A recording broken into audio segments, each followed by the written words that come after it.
9 iš 10 žmonių vengia kalbėti apie savanorišką kaupimą Lietuvoje. Kaip atrodo savanoriškas kaupimas pasaulyje? Kokia yra pasaulinė praktika su produktais, kurios skatina valstybė? Jeigu ir tau įdomu sužinoti, spaus patiktuką ir važiuojam į apžvalgą. Pirmiausia, reikėtų suprasti, kad Lietuva nesugalvojo ar neišrado savanoriško kaupimo sistemos. Ši sistema yra sudaryta remiantis pasaulinėmis praktikomis. Kaip tai atrodo žiūrint į Jungtines Amerikos valstijas? The green represents how much you've actually put into the account. Obviously, the yellow is a lot larger, and this is the amount that gets to come out completely tax-free. And when you do take it out, it's absolutely, totally 100%, and I use this word carefully, tax-free. Amerikoje yra vadinama Roth IRA sąskaita, kur žmogus gali investuoti savo pinigus ir pensijoje išsiimti juos neapmokestinamus. Lietuvoje tai galima gyvendinti per trečios pakopos pensinius fondus ir kaupiamuosius draudimus. Prieš keliaujant toliau priminsiu, kad šito video tikslas yra toks, kad kiekvienas iš jūsų, analizuodamas šios produktus, gebėtumėt priimti informuotą sprendimą, kaip prisitaikyti šitą produktą savo, kuriame ateityje galėsite turėti neapmokestinamus pinigus. O jeigu ir tau patinka šnekėti apie pinigus ir investicijas ir priimti daugiau informuotų sprendimų, prenumeruok šitą kanalą ir važiuojam toliau. Taigi, kaip veikia šie produktai? Iš esmės, lėšos yra investuojamos į investicinius fondus. Ateina investuotojai su savo pinigais ir jie yra sudedami į tam tikrą vietą pas fondo valdytoją. Tuomet fondo valdytojas turi keletą pasirinkimų, į kokius fondus galima investuoti. Čia yra labai svarbu tolimesnį video eigai, kad fondą, į kokį mes norime investuoti, galima pasirinkti. Taigi pasirinkus fondą, fondo valdytojas investuoja į jį, fondas pats generuoja investicinę grąžą ir tuomet investicinė grąža yra grąžinama investuotojui. Fondų struktūrų gali būti įvairių. Vienas sudarytas vien tik iš akcijų, kitas iš obligacijų, trečias mišrus. O kaip atsirinkti tinkamą? Viena didžiausių klaidų, kurias pastebiu, kodėl žmonės ne visai būna patenkinti patirtimi žiūrint su investiciniais fondais, tai yra netinkamas fondo pasirinkimas. Ir čia pažymėsiu, kad vienas iš produktų, su kurio dirbu, yra Compensa kaupiamasis draudimas ir pavyzdžius rodysiu su šios bendrovės platinamais fondais. Tačiau tai nekeičia pačios esmės. Bet kurioje Lietuvoje dirbančioje bendrovėje jūs turite galimybę pasirinkti iš skirtingų fondų. Tai tiek bendrovėje Ergo galite matyti tiek investavimo kryptis, tiek galima pasirinkti programas ir tikrai ta kryptis nėra viena. Tiek PZU, žiūrint, lygiai taip pat yra daug investavimo krypčių, iš kurių galima pasirinkti tiek SB draudimo žiūrint kryptis galima rinktis iš ne vieno pasirinkimo, taigi tų pasirinkimų yra daugiau.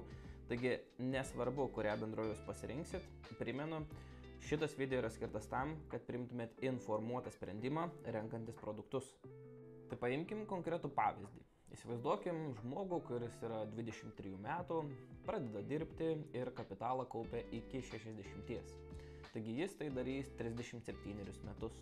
Taigi paimkim, kad sudarant sutartį yra pasirenkamas fondas iš vidutinio rizikingumo. Ir paimkim kaip pavyzdį šį fondą, kuris per paskutinius 20 metų generuoja 6% metinių palūkanų.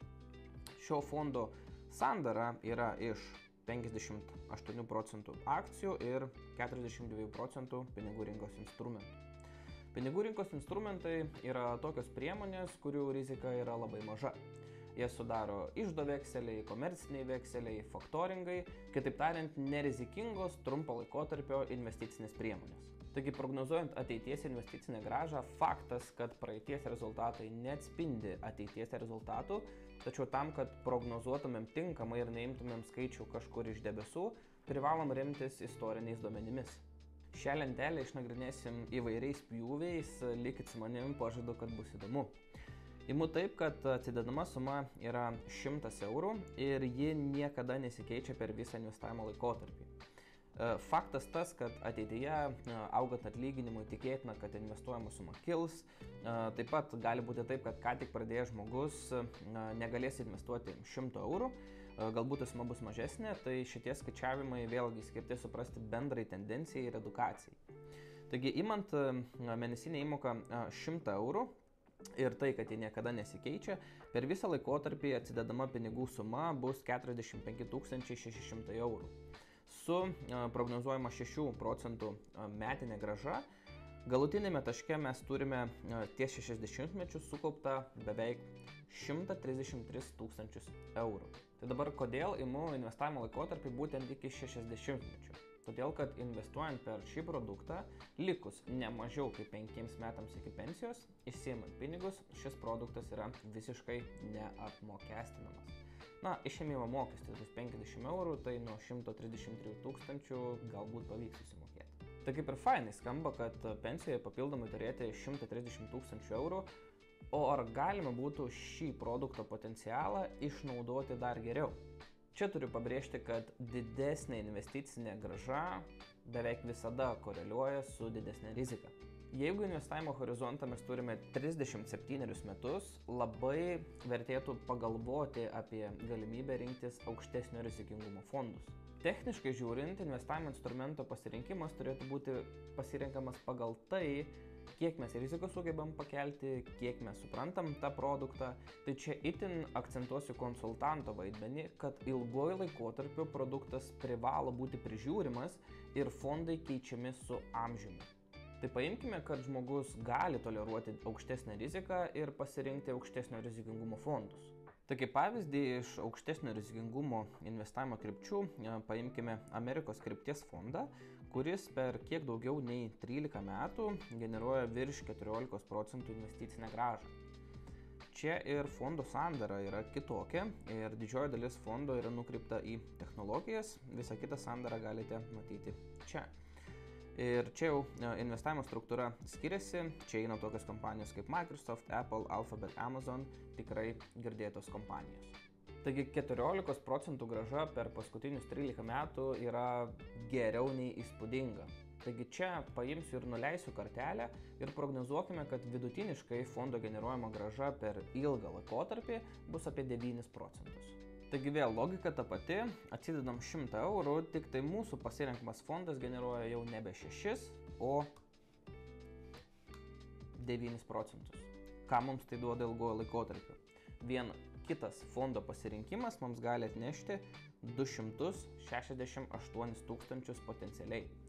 Taigi taip žiūrint, dvigubai didesnė grąža negu prieš tai turėtame fonde. Tai ką šiuo pavyzdžiu aš noriu parodyti? Patys fondai, jie turi dešimtmečių istoriją ir rezultatus. Patys iš savęs jie yra geri tiek, kiek yra pritaikomi konkrečiam žmogui, konkrečioje situacijoje. Taigi čia yra konsultanto atsakomybė supažindinti su galimybėmis ir logika ir žmogaus atsakomybė, kiek jisai tą logiką priims, kiek sugebės pakelti rizikos ir kiek sugebės bendradarbiauti kartu su konsultantu. O ar galima padaryti šioje situacijoje dar geriau? Lendam giliau į detalės ir pasižiūrim. Tas pats Amerikos fondas turi 1,5 procento turto valdymo mokestį per metus. Ir tai yra vadinama trečiosios šalies mokesčiu. Tačiau čia gali matyti su 2 žvaigždutėmis fondo valdymo mokesčiui taikoma 50 procentų nuolaida, kuri kas mėnesį padidina sukauptą kapitalą. Kaip tai suprasti? Taigi Compensa kaip bendrovė taiko 0,04 procento arba ne mažesnį kaip €45 turto valdymo mokestį per mėnesį. Tuo tarpu fondas, kaip ir žiūrėjome, taiko 50 procentų nuolaidą turto valdymui, tai reiškia, kad per metus jis grąžina 0,75 procento arba 0,0625 procento kiekvieną mėnesį. Tai čia turime atskaitos tašką, kuris yra 2320 eurų. Šitą sumą padauginus iš 0,0625 procento gauname €45. Šiame taške susilygina Compensos įmamas turto valdymo mokestis ir fondo grąžinama nuolaida. Viskas, kas bus sukaupta virš šios sumos, fondo grąžinama nuolaida bus didesnė negu Compensos įmamas turto valdymo mokestis. Tai reiškia, kad mums dar bus ir primokama už tai, kad turime šį produktą. Žiūrim konkrečią situaciją, tuoj bus viskas aiškiau. Taigi paėmiau realią sutartį ir čia galime matyti visus skaičius, kurių mums reikia. Vienas dalykas tai Atskaitos taškas buvo 2320 eurų, tai čia jau pasižiūrėkim, turim sukauptą sumą 2505 eurai. Ir vėlgi visi matomi atskaitimai nuo draudimo įmokos, draudimai patys kiek kainuoja ir taip toliau. Esminė vieta, į ką reikia mums atkreipti dėmesį, tai yra sutarties aptarnavimo mokestis, kuris yra €61 prie tokios sukauptos sumos. Ir šioje vietoje valdymo mokesčio nuolaida yra €62. Tai ką tai reiškia, kad šiame taške imamas turto valdymo mokestis 161 yra mažesnis negu fondų suteikiama nuolaida, kur yra €62. Taigi, kaip ir minėjau, tą atskaitos tašką jau prie tokios sumos gaunama nuolaida yra didesnė negu turto valdymo mokestis. Ir tai realiai atsispindi sutartyje. Ir čia, kaip ir minėjau, tai yra grąžinama investiciniais vienetais ir čia galima matyti, kad kur yra mokesčiai, tai ten yra su minusiuku, kad investiciniai vienetai yra išskaitomi. Ir čia galima matyti, minusiuko nėra, taigi ta daroma nuolaida ir prideda papildomų investicinių vienetų į sutartį. Tai šioje vietoje grįžtam prie lentelės ir atsižvelgiam į grafą turto valdymo mokestis. Šioje vietoje visas turto valdymo mokestis, kuris yra virš 2320 eurų sukauptos sumos, nuimamas. Ir šioje vietoje mes vietoj 268 tūkstančių eurų sukauptos sumos turime 302 tūkstančius eurų.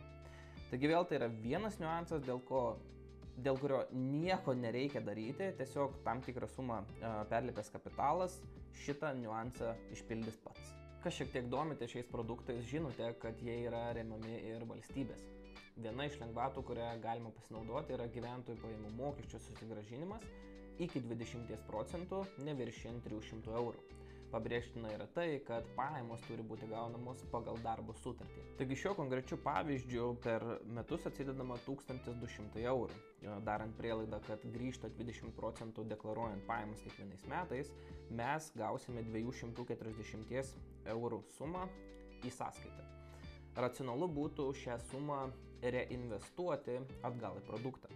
Taigi jeigu paimsime scenarijų, kad mes tą sumą reinvestuojame kiekvienais metais, be reinvestavimo turėtumėm 302 tūkstančius eurų galutinėme rezultate.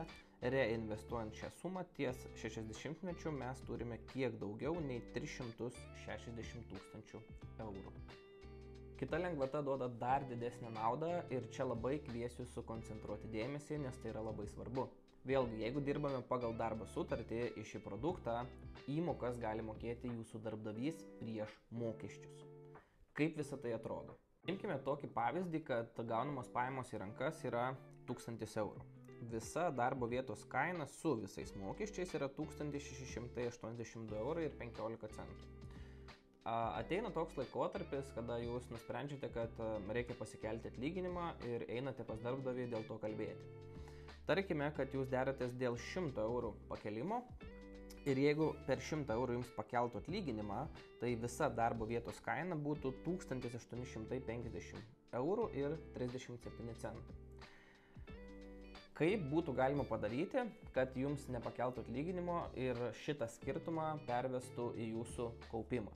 Taigi daryti galima keliais būdais. Pasikeliam atlyginimą, gaunam 100 eurų daugiau po mokesčių ir tą 100 eurų pervedame į savo kaupimą. Arba jūs sakote taip. Darbdavy, nekelk man atlyginimo, pervesk visą šitą sumą į mano kaupimą. Taigi skirtumas tarp padidėjusio darbo užmokesčio darbo vietos kainos tarp 1100 ir 1000 eurų yra maždaug 168 eurai.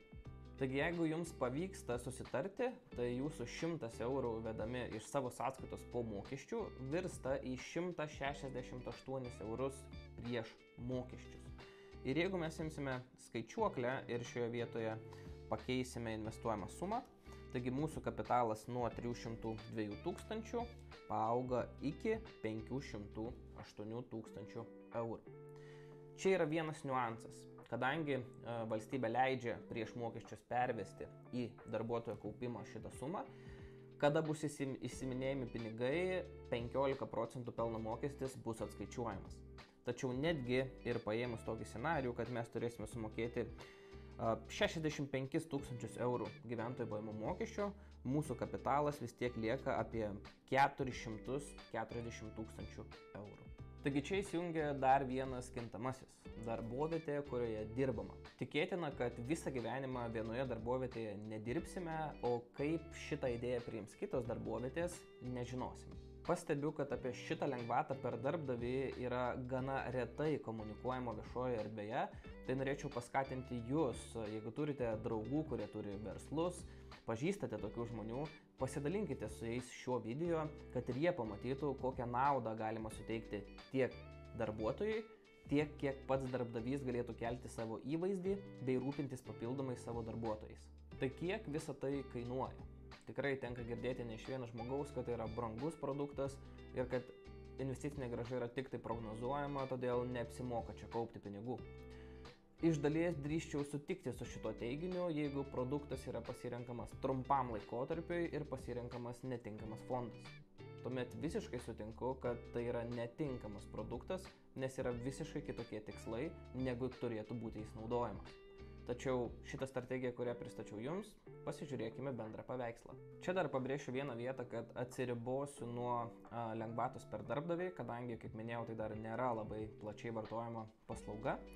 Ir šitoje vietoje paimsiu, kad žmogus dirba pagal darbo sutartį, atsidėjinėja 100 eurų ir gali pasinaudoti gyventojų pajamų mokesčio lengvata. Taigi per visą laikotarpį įmokų ir administravimo mokestis sudarys kiek mažiau nei 2500 eurų. Sutinku, kad pirmųjų 3 metų administravimo mokesčiai atrodo brangiai, tai būtent dėl šios priežasties ir nereikėtų rinktis produkto trumpuoju laikotarpiu, tačiau jeigu mes pasižiūrėsim per visą laiką, tai ši suma nesudaro nei 2500 eurų. Ir antroji suma, iš ko susidaro mokesčiai, yra turto valdymo mokestis. Tai šioje vietoje aš parodžiau jums kaip vieną iš galimybių, kaip galima sumokėti turto valdymo mokesčio mažiau. Netgi jeigu mes paimtumėm tokį scenarijų ir turto valdymo mokestį įskaičiuotume visų laikotarpių, tai viso mokesčiai sudarytų 18 000 eurų, o galutinė sukaupta suma būtų 322 000 eurų, na ir kaip minėjau, šeimimo mokestis būtų 50 eurų. Per visą šitą laikotarpį iš valstybės būtų susigrąžinta 9120 eurų per gyventojų pajamų mokesčio lengvatą, tai netgi tai atskaičiuojant iš mokesčių būtų galima sakyti, kad mokesčių būtų sumokama dar kiek daugiau nei 9000 mažiau. Tai kaip palyginimui paprastai paėmiau S&P 500, kurio turto valdymo mokestis siekia tik tai 0,07% per metus. Įmokų mokestį, kitaip tariant, pirkimo mokestį ėmiau 2%, nors dažnai tai būna ir daugiau negu 2% nuo investuojamos sumos. Čia vėlgi individualu, per kur yra investuojama. Investicinę sumą paėmiau 100 eurų, metinės palūkanas tokias pačias. Tai techniškai žiūrint iš administravimo kaštų mes tikrai sumokame mažiau, žiūrint iš administravimo ir turto valdymo mokesčio mes sumokame tik tai apie 3000 eurų, lyginant su 18, jeigu mes įskaičiuosime kaupiamajame draudime tą turto valdymo mokestį. Tačiau čia esminė vieta, kad nuo uždirbto pelno mums reikės susimokėti 15% GPM. Iš tikrųjų, tai už kelių sekundžių pasakysiu, kiek iš tikrųjų reikės mokėti, bet šitoje vietoje skaičiuojant, imkime, kad 15% mes mokame ir viso mokesčio tada gauname 45 su trupučiu tūkstančio eurų. Ir galutinėme taške gauname 284 000 sukauptą kapitalą. Dabar kodėl gaunasi mažiau, kadangi kaupiamuosiuose draudimuose yra išnaudojama gyventojų pajamų mokesčio lengvata ir yra reinvestuojama, plus nuo uždirbto pelno ten nereikia mokėti mokesčių. Tai dabar kodėl sakiau, kad skaičiuokim su 15%, bet iš tikrųjų reikėtų skaičiuoti su didesniu mokesčio tarifu. Tai čia yra valstybinės mokesčių inspekcijos dokumentas ir situacija yra tokia, kad viršijant 120 vidutinio darbo užmokesčio dydžio sumą iš investicinių finansinių priemonių, tai kitaip tariant, jeigu mes investuojam ir parduodam tas priemonės, kad galėtumėm išsigryninti pinigus ir ta suma viršė 120 VDU, tai viršianti dalis bus apmokestinama 20% GPM, o ne 15%. Taigi šiai dienai, kai filmuoju, vidutinis darbo užmokestis ant popieriaus yra 2018,20 €. Ir jeigu mes padauginsim 120, gausime 242 184 € sumą. Tai reiškia, pelnas viršijantis šitą sumą bus apmokestinamas 20%. Tai jeigu prisiminsite skaičius, tai mes skaičiavome ir 3 ir 400 tūkstančių eurų sumas, kurios būtų sukaupiamos. Taigi tas skirtumas tarp 2 kem ir, tarkim, 300 tūkstančių eurų būtų apmokestinamas 20, o ne 15% gyventojų pajamų mokesčio. Tai dabar sakysit, Lukai, tai kaupiamiesiam draudimam lengvatos gali būti panaikintos, mokesčius tikrai sumokėsim, kokia grąža bus neaišku, o patys produktai ateityje gali būti apmokestinti kitaip. Tai jeigu kas nors taip pagalvojot, sutinku. Lygiai grečiai kvieščiau atkreipti dėmesį ir į kitų finansinių priemonių apmokestinimą. Kaip ir šiuo duotuoju pavyzdžiu, ETF-ose mes turime nuo tam tikros sumos padidėjusi GPM tarifą. Na ir pasižiūrėkim, ką turim eurozonoje. Tai tiek Norvegijoje 32 beveik procentai apmokestinamas investicinis pelnas, Prancūzijoje 34, Ispanija 26, Vokietija 26, Danija lyderiauja su 42 procentais capital gains apmokestinimu. Taigi šioje vietoje, jeigu mes jau esame Europos Sąjungoje ir mokestinė sistema eina link Europos Sąjungos, tai mano įsitikinimu tik tai klausimas, per kiek laiko mūsų investicijų apmokestinimas pakils. Taigi visus šios mokesčius aš vadinčiau politinės rizikos mokesčiu. Kiek ateityje bus padidintas investicijų apmokestinimas, pasakyti sunku. To mes neišvengsime nei kaupiamosiuose draudimuose, nei pensiniuose fonduose, nei bet kokioje kitoje investicijoje. Taigi reziumuojant, Lietuvoje mes turime puikią galimybę rinktis iš plataus investicijų krepšelio. Kaip vienas iš variantų, mano įsitikinimu, yra lengvatiniai produktai, kuriuos turi ir užsienio šalys. Labai svarbu atkreipti dėmesį į žmogų, kuris jūs konsultuoja ir kuris jūs prižiūrės ilgojo laikotarpiu. Tinkamas fondo parinkimas, strategijos sudėliojimas, tikslų iškelimas yra labai svarbus aspektai kiekvieno žmogaus plane. Ir investavimas iš tikrųjų yra maratonas, o ne sprintas, ir per visą laikotarpį pats žmogus turėtų domėtis, kelti klausimus, koreguoti tikslus. Tikiu, kad ir nemažai žiūrinčiųjų yra susidūrę su šiais produktais. Jeigu ir patiems būtų įdomu peržiūrėti tai, ką turite, kokius produktus turite, galbūt jeigu netgi jų neturite ir būtų įdomu pasižiūrėti, kaip savo prisitaikyti, tai registracijos formą į konsultaciją palieku aprašyme, užsiregistruok, pasikalbėkime apie tavo situaciją. Palikit komentarą, kokia yra jūsų patirtis su šiais produktais, galbūt kažko tai galėsiu padėti. O dabar paspausk laiką, jeigu patiko turinys, prenumeruok, jeigu įdomu, ir pasimatom kitą savaitę. Ačiū, kad žiūrėjai, ir iki kitų video.